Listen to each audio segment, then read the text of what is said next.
Ladies and gentlemen, welcome wrestling fans worldwide to Knoxville and the Great Smoky Mountains for the Ron Fuller Tennessee Studcast. 6 feet 9 inches tall, 265 pounds. This historic podcast from one of the most respected and successful wrestlers and promoters will follow the footsteps of the largest and oldest wrestling family on the planet. Listen to what I'm saying. That's right. Bring that camera in here a little bit closer. Through 93 years and 4 generations. The stud has arrived. Old school or new fan, this unique broadcast will educate and captivate as Ron details decades of professional wrestling's growth with truly unforgettable stories. I want those people out there at home to hear the stud. Sit back and enjoy the ride with the Tennessee Stud. The Tennessee Stud. You will learn that name. You will remember it. And now, the stud is here. Ladies and gentlemen, put your hands together, meet and greet the great one himself, the great Tennessee Stud, Ron Fuller. Good day, my man. Nice to be here. And beautiful Knoxville, you're right about that. God's country, I call it. Sits there in the edge of the Smokies. Beautiful, beautiful place to live. Wish everybody could come and see it, and a heck of a lot of people do right there in the Smoky Mountains National Park. Most visited park in America, and there's a darn good reason for it. It's one of the most beautiful places in America. You know what's incredible, Stud, about doing this program is, and you were talking about this great place I live in, didn't mean to step on you there, but you're talking about this great place that we have as a common history of Knoxville, where we emanate from, is that there is such a tremendous history, but there's such a tremendous appreciation for you and your story. And in the last 3 months, as we've gotten the Studcast off the ground, and you know, it's always hard to get something off the ground. I don't care what you're doing. If you look around even at the podcast world, many will come and go after a couple of episodes. People will start out with the greatest of intentions. It's difficult, though, to pull it off. It's difficult to see something to fruition, which you've been able to do in your career in many different respects as people get to know you, and they'll learn that about you. But what I love about what we're doing right now, Stud, is that several weeks back, Arcadian Vanguard and the great Brian Last decided to take us under his wing. And Tennessee Stud, man, he has blown us up. That guy has blown us up through the Arcadian Vanguard family of podcasts. Yes, he has. Yes, he has. And you know what's really incredible about it, Tony, is like you're saying, a lot of podcasts come and go, and we're an independent. We're not affiliated with anybody else. We do this out of your studio, which is a tremendous facility in itself, but it's just me and you, and we are the Tennessee Studcast, and it is pretty amazing where we are going and where we have to pick up a distributor as big as that in our first few weeks out there over the air. This, I think, will be our 14th program. I believe this is our number 14. Pretty amazing. I'm very, as I always say, and it's always the truth, I'm humbled. I'm humbled by all of it. I'm humbled by the reaction I get from the fans, and the comments that I see are just phenomenal. I run a lot of them on my website at TNSTUD, TennesseeStud.com. People's comments, we try to change them every week because there's so many of them that are just wonderful. It's a wonderful situation here that we've gotten ourselves into. We are having some tremendous success early on. It's amazing. It's an honor to be here with you. It's an honor. I got to give the credit back to my old granddaddy Roy and to my dad Buddy, because they laid the foundation. I wouldn't be sitting in this chair having these discussions had it not been for the two of them and what they accomplished in their lifetime. And we're going to continue on with that today. When everyone go back, I'd kind of like to go back and cover just the end of Memphis one more time, because that was a tremendous place for my dad to go in his second endeavor as a promoter. Had phenomenal success, and explain real briefly again what happened there in Memphis that we had to leave, that he decided he had to leave. It's an incredible story, Stud. I'm thinking all week after last week's episode, I've been thinking all week about that, about the conflict between your father and his father, and basically his father saying, hey, great job down in Memphis. It's been the one territory I haven't been able to get my hands on. Well, I hope it was fun for you. So go ahead and share, as we're in the early 60s here, and we're in Memphis, and you're still a young boy, and share the story with us. Well, we talked about it at the end of last week, but I want to kind of go back to it because it sets the tone for a lot of things that are going to come in the future. Dad has made a tremendous success out of Memphis. He has lit up Memphis. Like I said way back, he took that torch that him and Roy seemed to have in their hands to light up wrestling fans everywhere they went, and he did it in Memphis in a way that had never been done before, so well that town became one of the greatest wrestling cities in America. I wrestled there many, many, many times, my brother and my dad back in the 70s. We're going to get to that in the future about those actual matches that I've had in Memphis myself. But this is a great city. Roy is sitting in Nashville. Roy and Nick Goulas are partners. They're looking at what's happening in Memphis. Roy has a tremendous amount of pressure that he can exert upon Dad through the Tennessee Athletic Commission, because Roy is a contributor to the governor.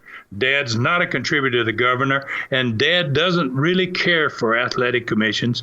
He has a personal vendetta against athletic commissions because these guys are VA.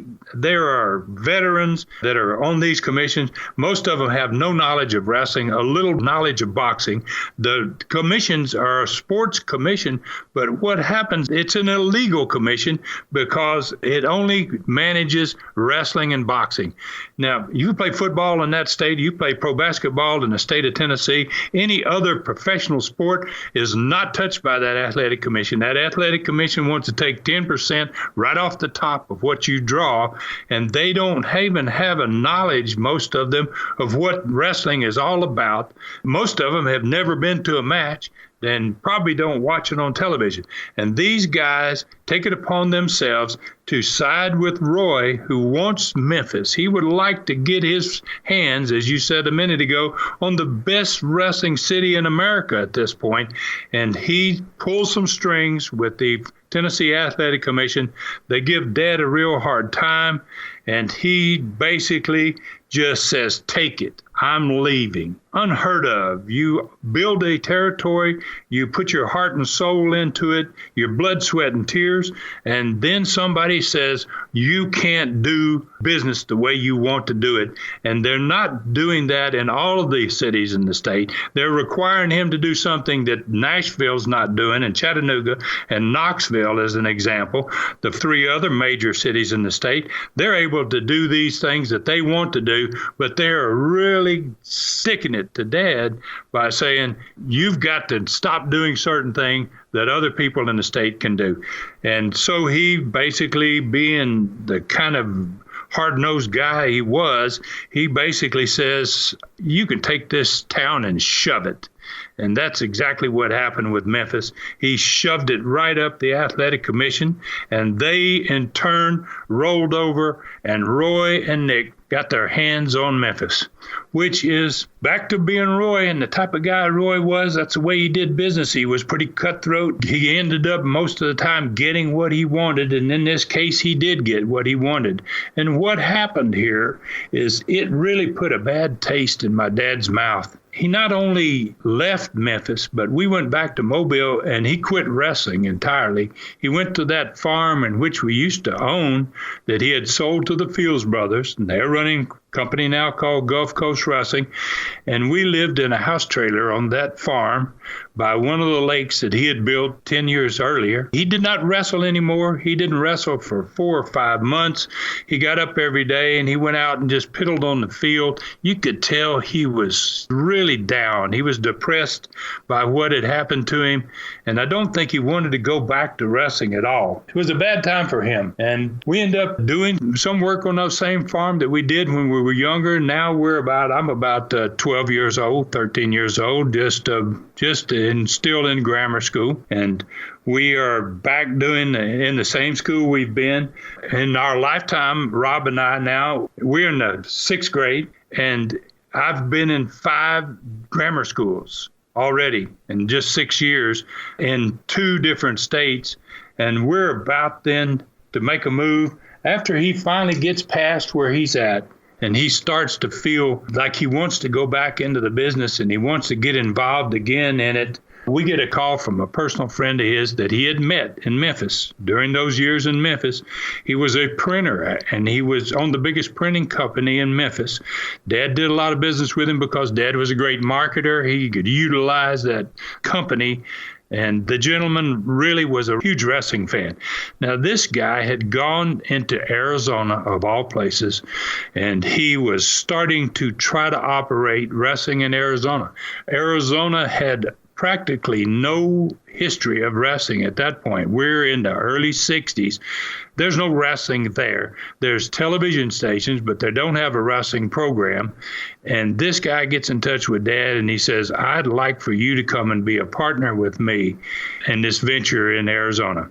So we pack up from Mobile after being there for probably about 4 or 5 months. And we go there, and it turns out to be the landscape is, for people that, there's such a marvelous country we live in. And because I've been so many places and we've moved so many times, I've seen so much this beautiful country of ours and all the wrestling I did all over the country and in other parts of the world. It's a fabulous country we live in. Arizona has one of the most unique landscapes of all. We go to Tucson. It's the home of the saguaro cactus, big old monster cactuses, big as trees, some of them, huge, huge things. You see things there. I, as a young boy, see things that most people can't see. You come from the South where you got lots of trees and you've got lots of green grass, and you go to an area in which they have no grass in their yard. People actually put little tiny rocks into their front yards and backyards, and they come in with a truck and spray paint them green. And that's your grass in Arizona. It's getting no dry. So, you see things. I'm looking at yards driving down the street and going, what in the heck is going on here? They're painting rocks and making it look like grass. How old are you at this point? The 7th grade. I'm going to junior high. I've never seen anything like the landscape. You've got these mountains that sit behind our house in Tucson that are probably 3,000-foot mountains. They don't have a single tree on them. They don't have anything on them but little scrub cactuses up to a certain point. I remember seeing the first tumbleweed I ever saw in my life. I was playing football one day, and a tumbleweed came rolling across the field that we were playing in, and I had on no shoes. I'd never encountered a tumbleweed, so I ran across the field and stomped the tumbleweed to keep it from rolling. I found out the tumbleweed is full of briars and stickers, and it's the last thing you want to stomp. So you learn things when you travel. And my dad used to always say, when we complained and when we started to travel, we went to a bunch of other places, but he used to say, boys, travel broadens your mind. And I think he was really correct about that. We had an opportunity to live in a different part of the country, to see a different type of atmosphere. It was more, when you're in the South, you had a lot of Afro-Americans. When you go to Arizona, you've got a lot of Mexican people. It's a different culture. It's a different landscape. It's different totally. And just to give you an example, I'm in the 7th grade, so I'm now into junior high. I go to a junior high in which it's so crowded in the city of Tucson that Arizona's growing like crazy.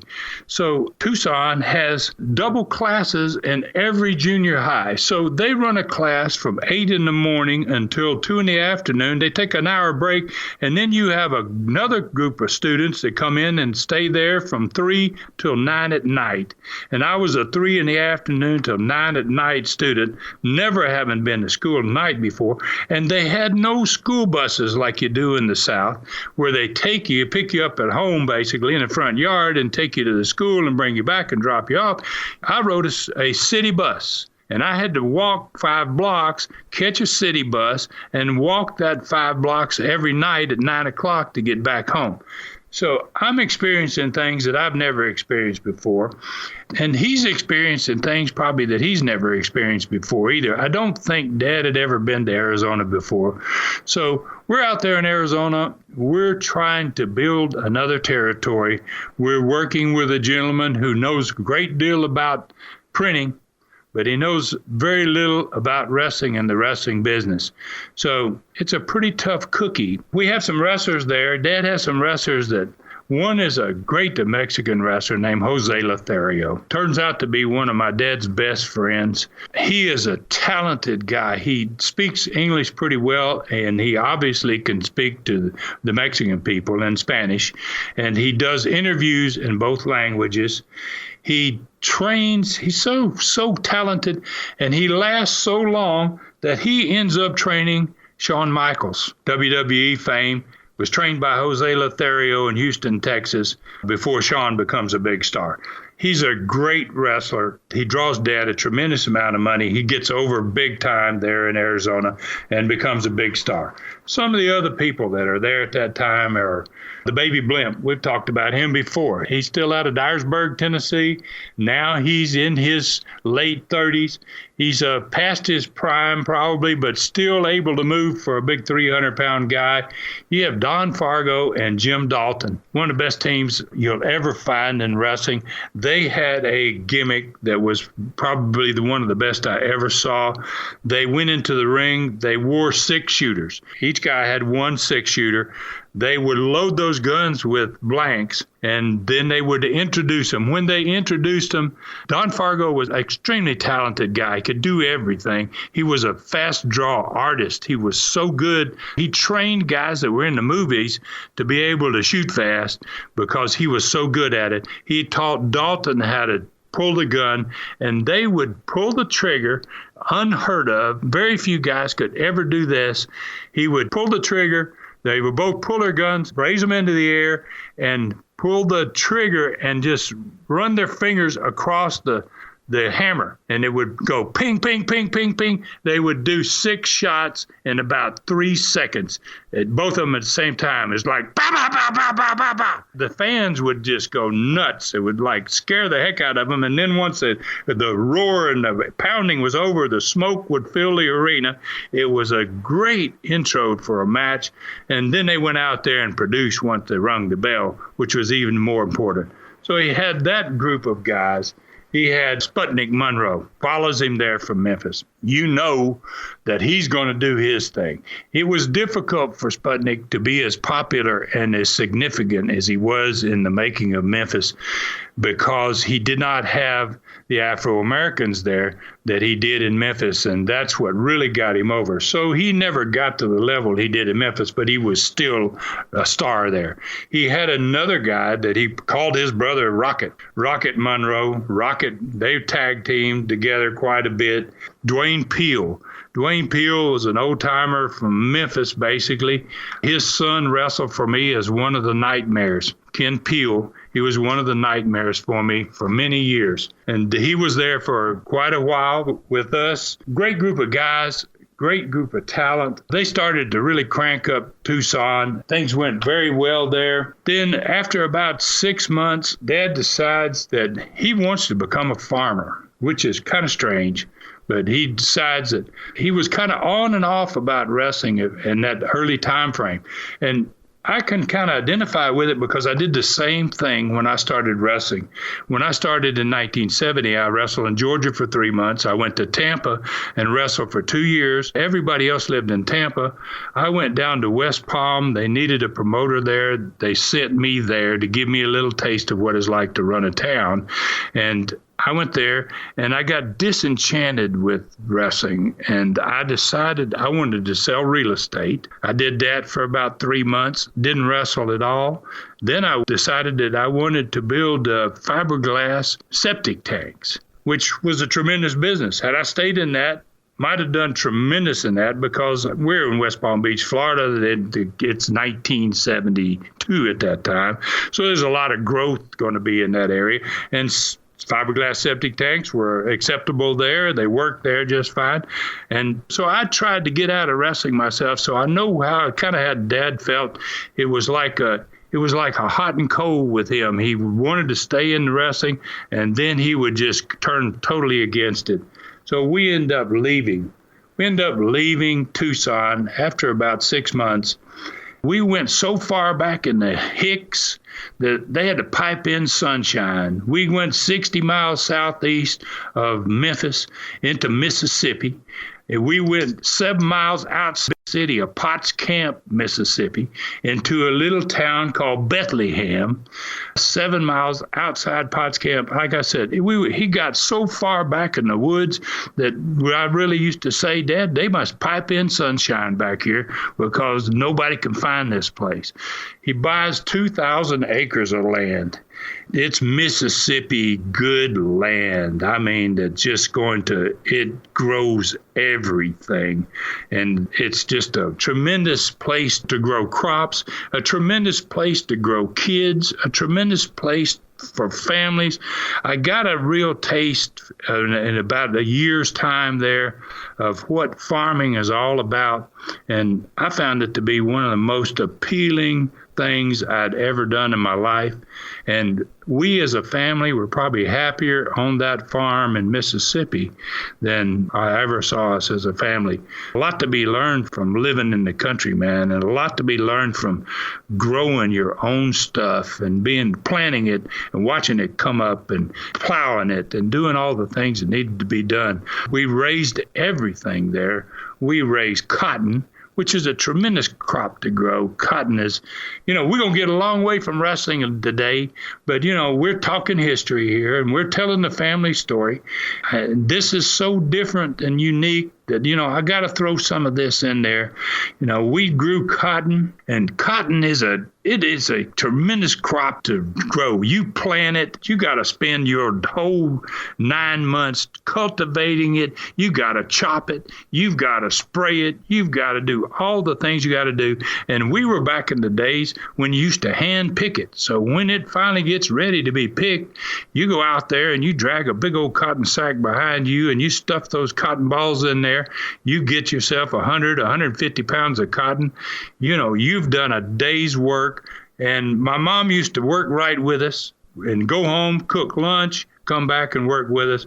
We'd plow that sucker. I got to where at that age, he always driving the big John Deeres and doing the plowing and baling hay. And we pretty much ran a farm's life. It was really totally different than what we'd done before. What's incredible about your story is I was doing a little research while you were talking about the population boom in Tucson, because invariably, Stud, people hear you talk and they go, man, I mean, that guy's full of shit. I mean, there's just no way. Your story about them having to double up at schools.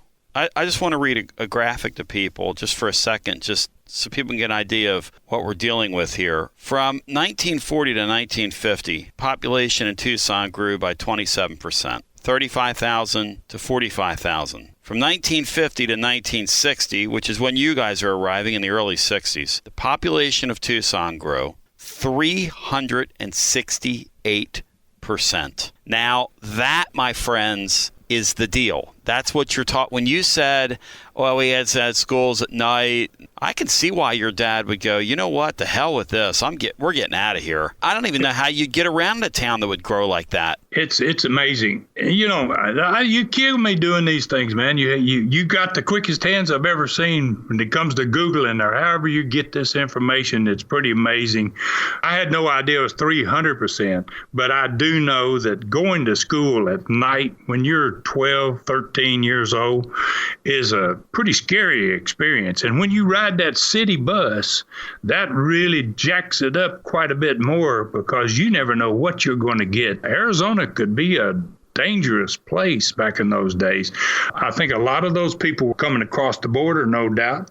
Tucson's not that far from the border, so it's further south than Phoenix. So they would stop into Tucson, I'm sure, before they worked their way further north. And it was a dangerous place to live. And getting on that bus every day in the afternoon was not a problem, but getting on that bus at night to come home and deal with it wasn't just school kids on the bus. It's everybody on the bus. It's regular people on that bus. It's a strange experience. That's a pretty amazing figure. I had no idea 300%. I mean, obviously, there's an explosion there. And that's why they couldn't build schools fast enough.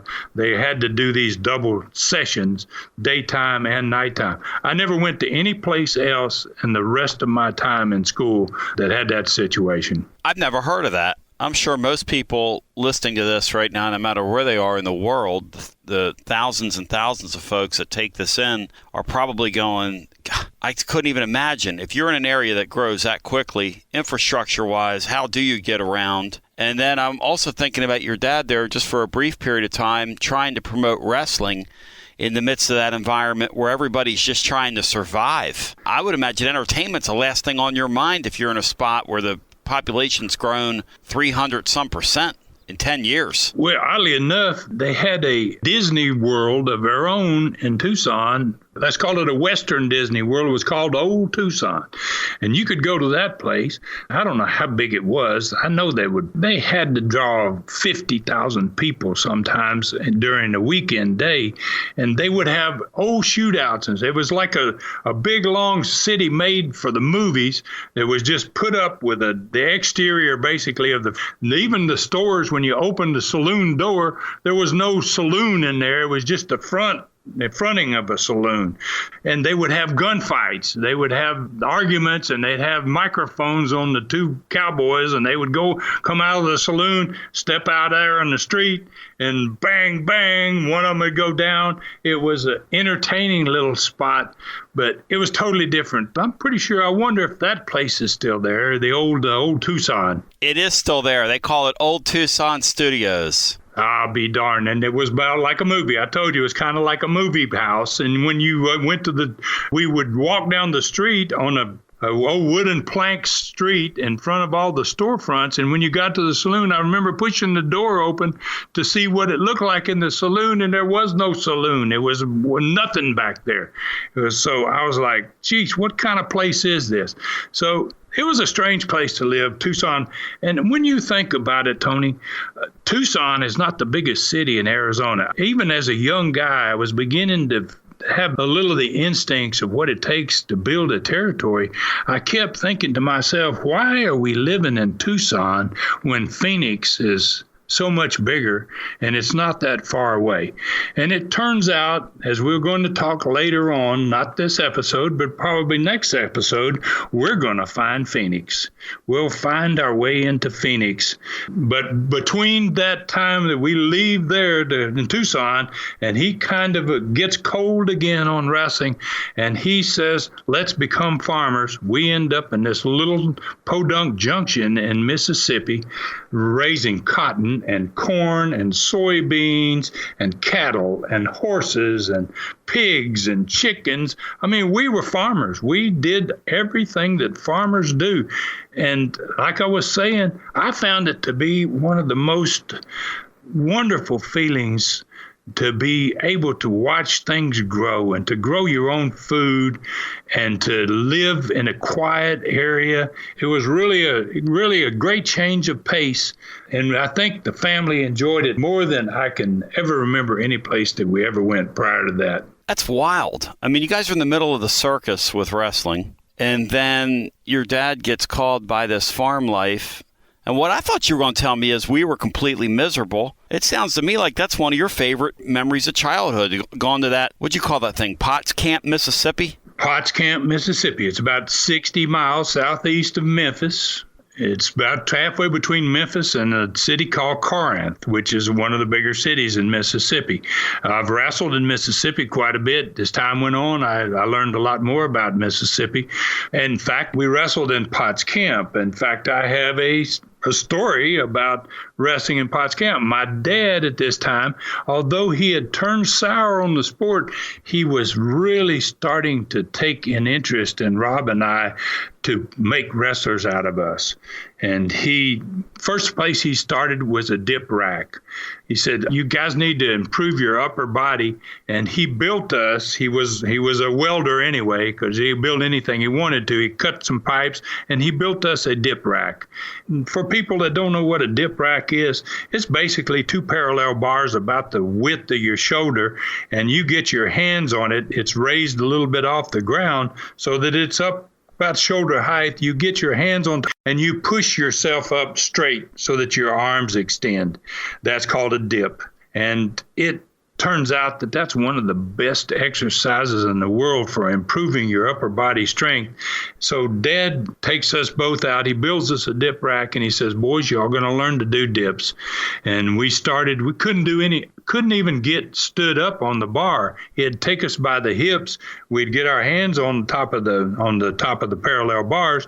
And when we try to push up, we couldn't straighten our arms. So he would push us up and hold us. So we started out just being able to keep your arms stiff and stay up there for 30 seconds. Then you drop down. You couldn't stay up any longer. We went from there. We started finally being able to do a dip. And then finally he says, I'm going to give you guys, whoever can do the first 10 dips, I'm going to give you a $20 bill, which is a big amount of money to us as kids back in those days. So I remember I beat Rob to get into $20. I'm older than Rob. I had obviously a better chance of doing it than he did at that age. And so we learn how to do dips. We start then wrestling some.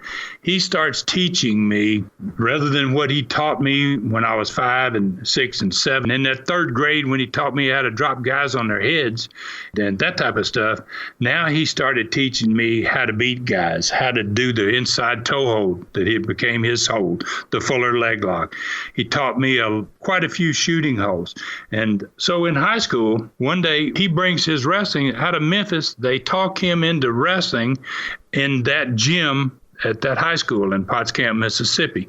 So I go down there like every other kid. The gym is full because wrestling is still extremely popular out of Memphis. The TV comes out of Memphis. Everybody knows what wrestling's all about, and they still remember his name. And that night, I go into the arena and I'm sitting with some of my friends. I'm in the 8th grade, and there's a guy comes to the ring and gets the microphone before the matches even start. And he says, hey, I'm so-and-so. And he goes, I think this is all a bunch of phony crap here. And I've come down here. I think I can beat any of these wrestlers. So I'm sitting up in the stands like everybody else, and I'm like, what in the world is going on?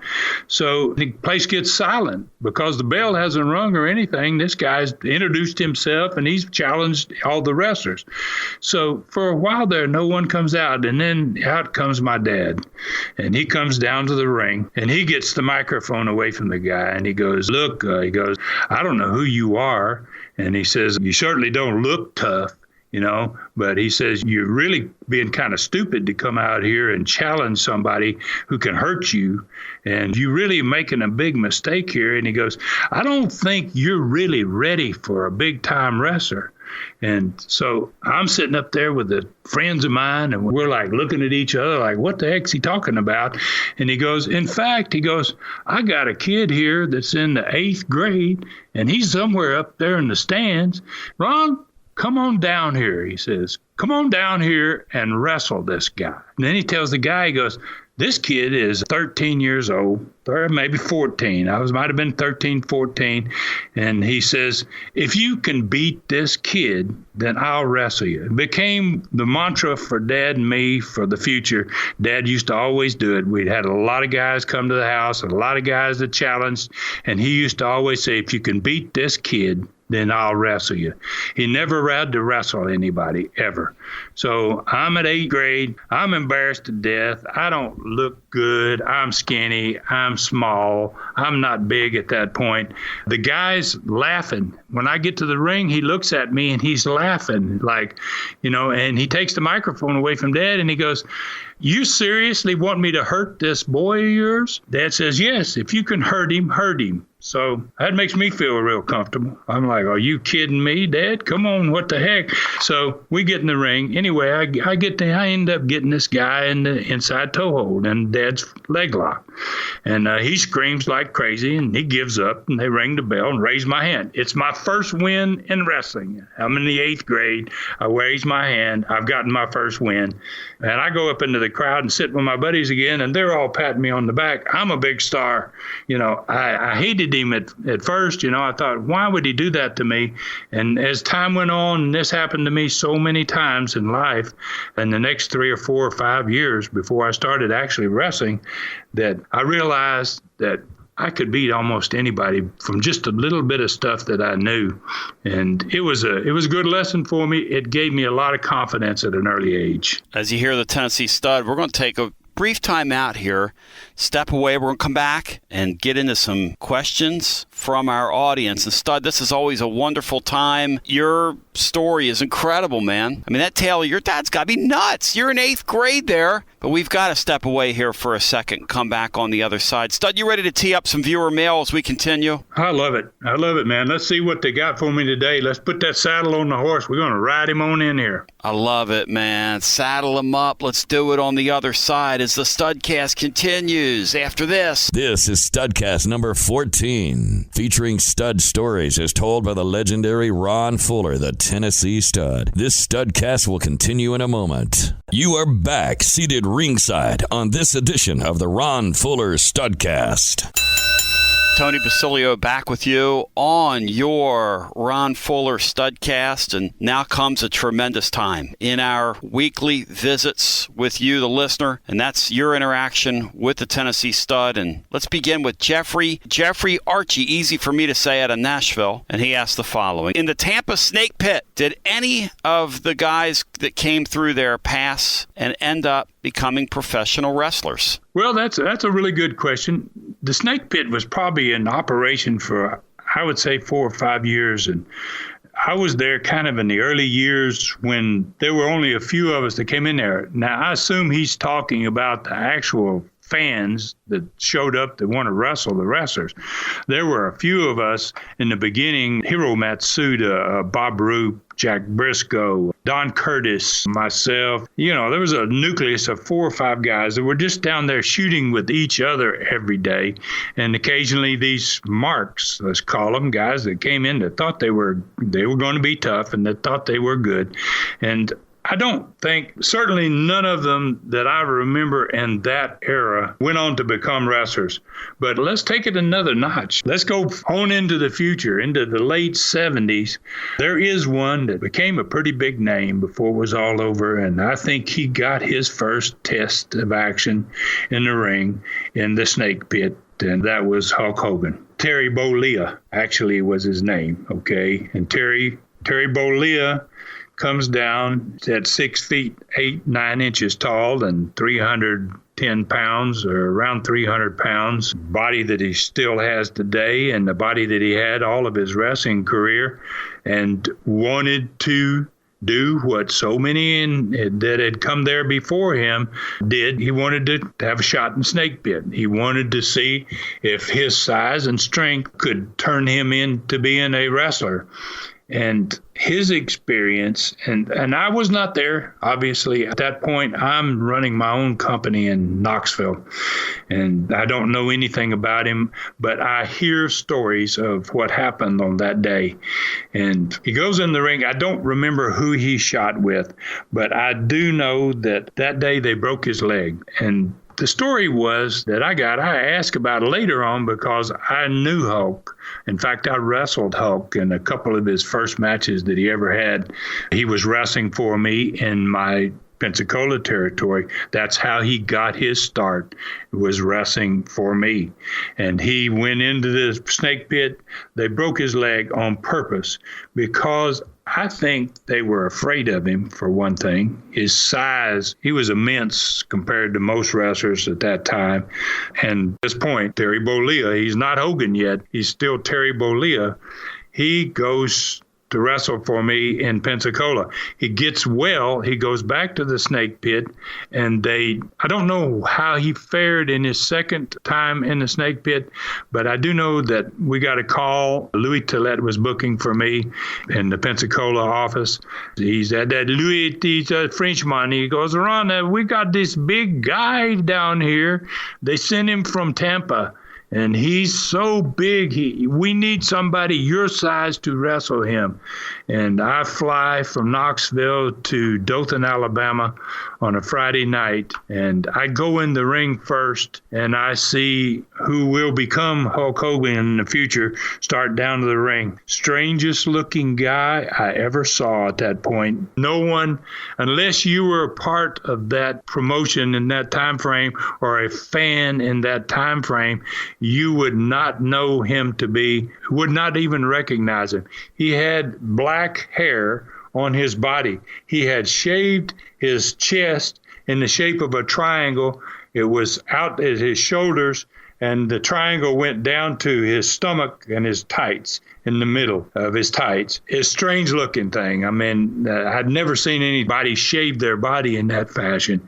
He did not have the blonde hair at that point. It was a darker hair, and his size was big. He was a big guy. And so I wrestled Hulk in one of his very first matches in Dothan, Alabama. So in answer to the gentleman's question, I would have to say I know of one for sure that made it out of the snake pit and actually made it into the ring. And not only did he make it, he became probably one of the most famous wrestlers of all time. Now, there are some folks who look at Hulk Hogan and say, the guy couldn't go. And there are some folks that look at Hulk Hogan and say, who cares? The guy was a tour de force. And there are some people who say he could go. What say you about Hulk Hogan?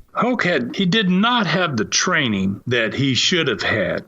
Had Hulk been in that snake pit and gone there and shot for a year, he would have been a whole different entity in the ring, a real tour de force as a wrestler. He was huge in size and body mass. He was very strong, obviously, but he had no skills, and he really didn't have the proper training that most wrestlers got.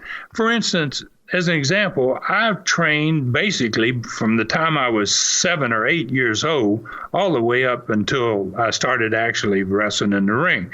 I had a lot of shooting background, and then I went and learned to work after I learned to shoot for many years and spent a year or close to it doing that alone without having a single match. Hulk didn't have that advantage. He started kind of with no knowledge of the sport, no background in the sport, and trying to become a star.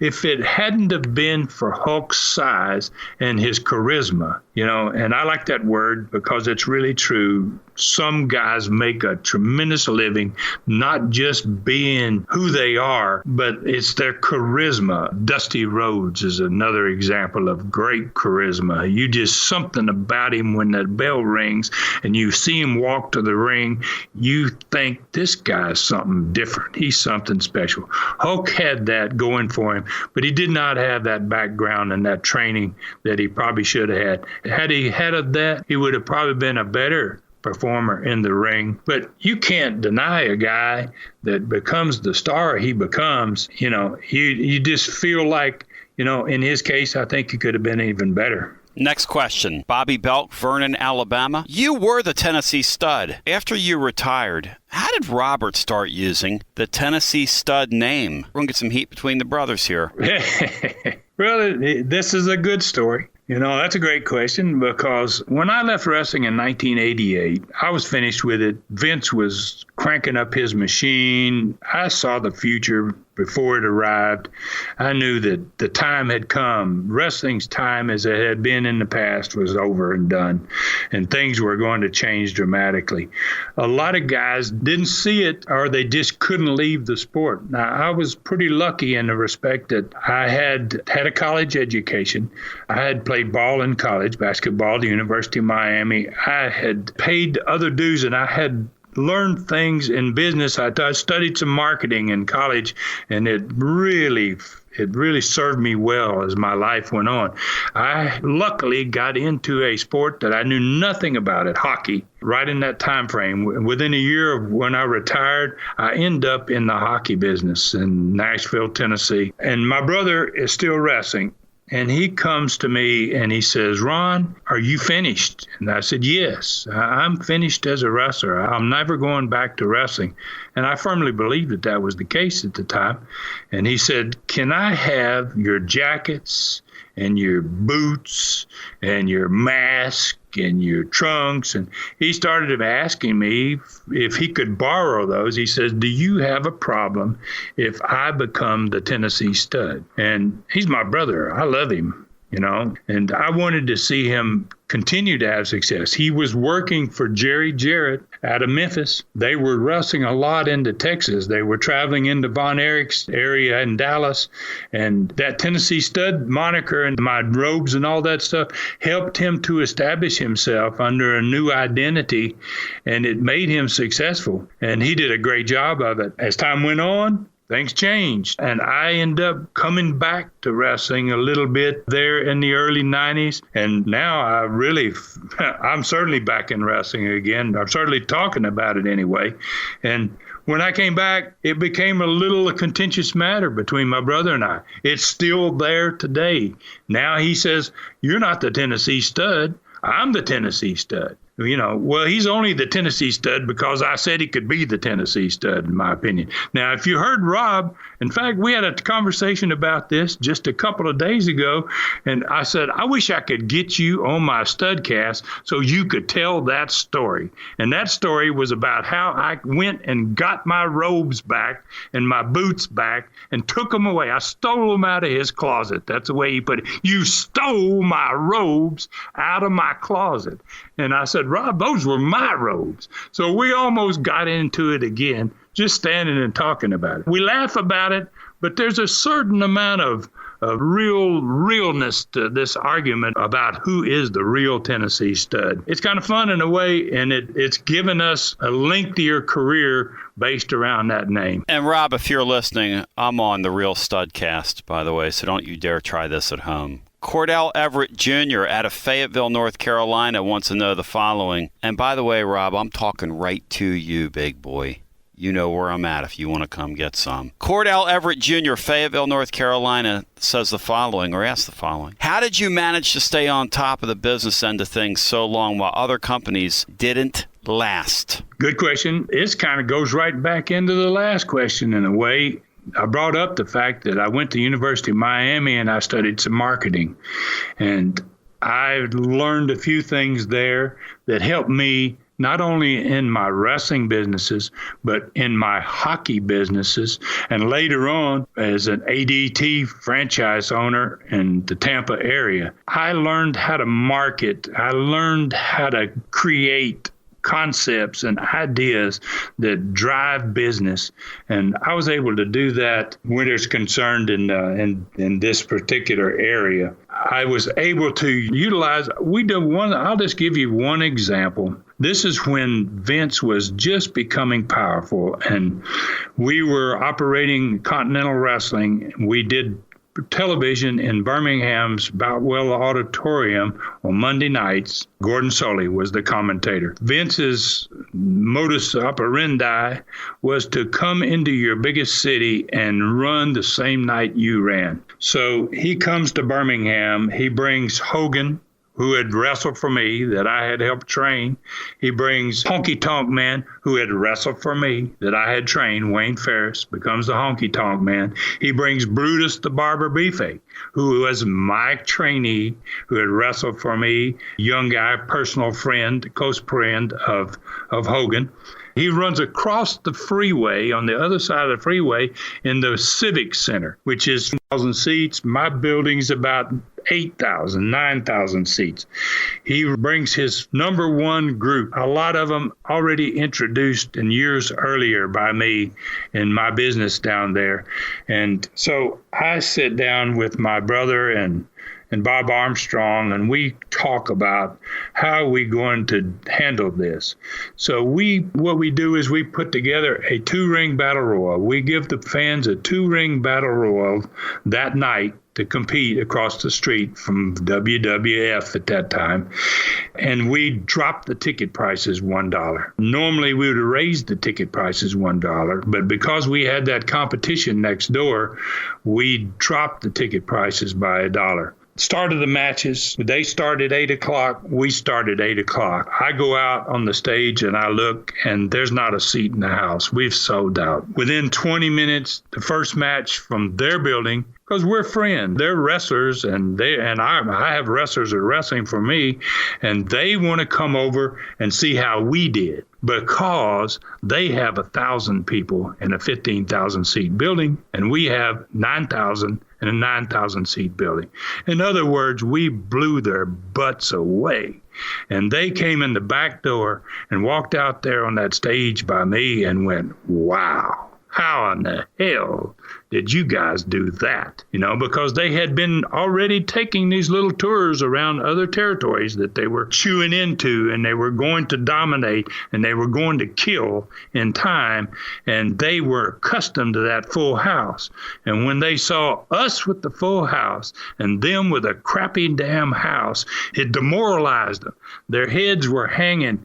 They came in one by one. Hulk came in. Honky Tonk Man came through. Brutus the Barber came through. A couple of other might have been Ted DiBiase. A couple of other guys came through, and all of them walked out there. I watched them. They didn't know I was even there. A lot of them didn't see me, didn't speak to me, and I watched them shake their heads like, wow, what in the hell?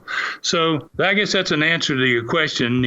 We managed to stay and hang longer than most people did because we utilized some creativity along with good talent. We had great talent. We had one of the best wrestling programs in America, as good as their wrestling program. Our commentator, in my opinion, with Gordon Soley, was better than their commentators. Our talent was better than their talent in a lot of cases because a lot of those guys weren't great workers. And a lot of my guys, all of my guys, I felt were great workers.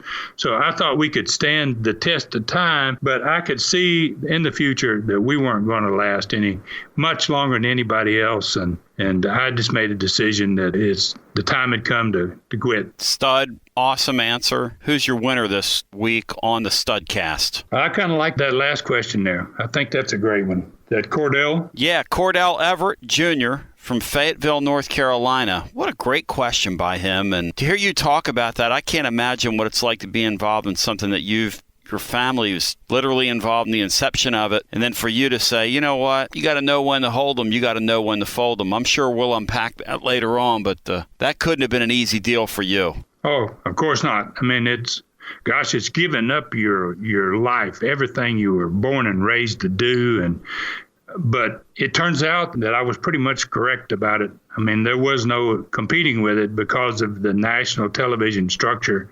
It was just not going to happen, and maybe fairly smart for getting out when it was still sellable, when it was still able to deal it to someone else, and I was able to sell. We were able to sell that business to a company, a guy on television stations. We had our day. It was very good.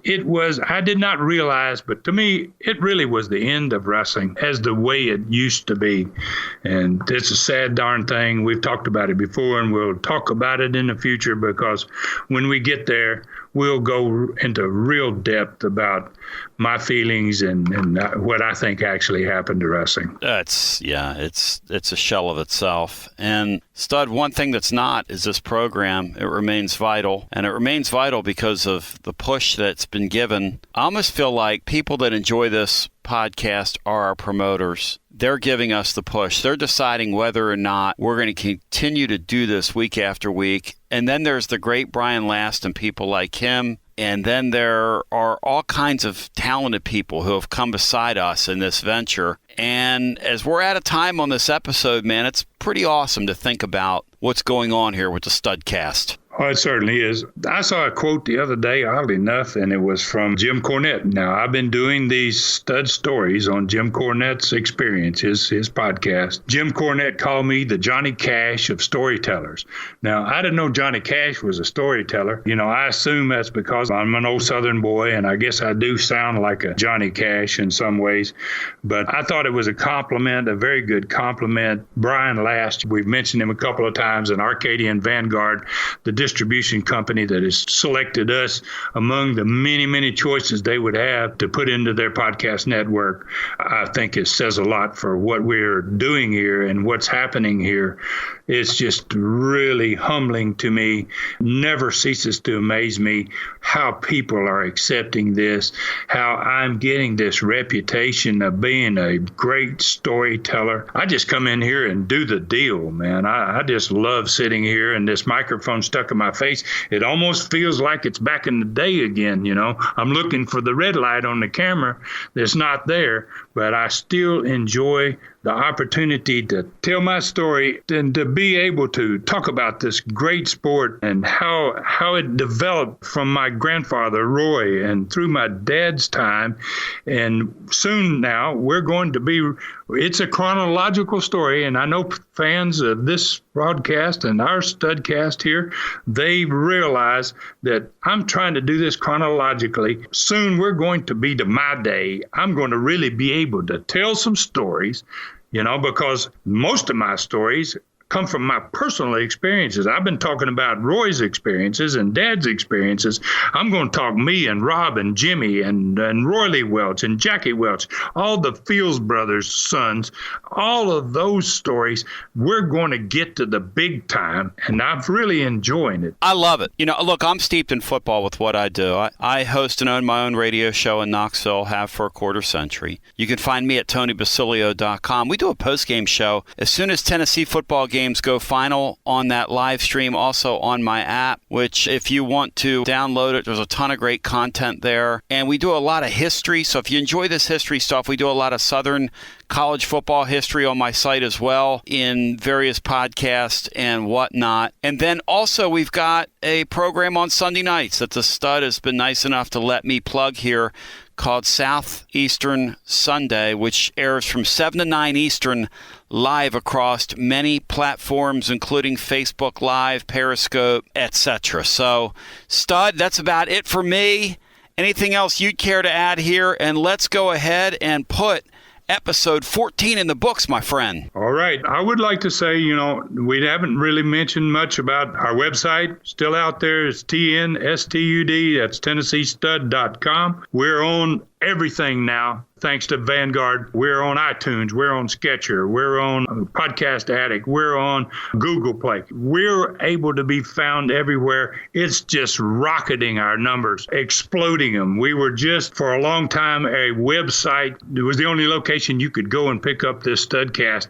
And now this Studcast is worldwide, and our numbers are rocketing. And I want to thank fans. I just really want to thank. And I also want to ask you, fans, from me personally, if you enjoy this program, please tell your friends, because I think as we do these, we're 14 episodes in now, people are going to want to go back, going to want to listen to number 1 and number 2 and number 3 before the story gets into the 40s and 50s and 60s. Let's start telling people to listen. You need to go back and listen to this. You need to tune in and hear one of these, because I get these comments, Tony, all the time that say, Ron, it's just phenomenal what happens on your Studcast, and we just love it so much. If you can convey that to your friends, I think they're going to love it just as much as the ones that listen to us every week. It's a great thing to be a part of. It's a pleasure to be here. I can't get my saddle off fast enough. I want to wash the old pony down a little bit and wipe him, brush him real good, because next week we're going to be right back up, throwing that saddle on him again and taking off out into the wild. We're going back to Arizona next week, and that's a perfect place to ride your pony. You damn straight. And for the great Tennessee Stud, and I mean the great Tennessee Stud, and his name is Ron Fuller, not Robert Fuller, this is Tony Basilio wishing you a great Studcast week. Let's come back again, and once again, tee it up. Saddle it up on the Studcast. Thanks for joining us today for this historic Studcast. The true story continues next week. So full Nelson your friends and point them in our direction for another ride with the Tennessee Stud. 1, 2, 3. This is David Summers saying so long from the great Smoky Mountains.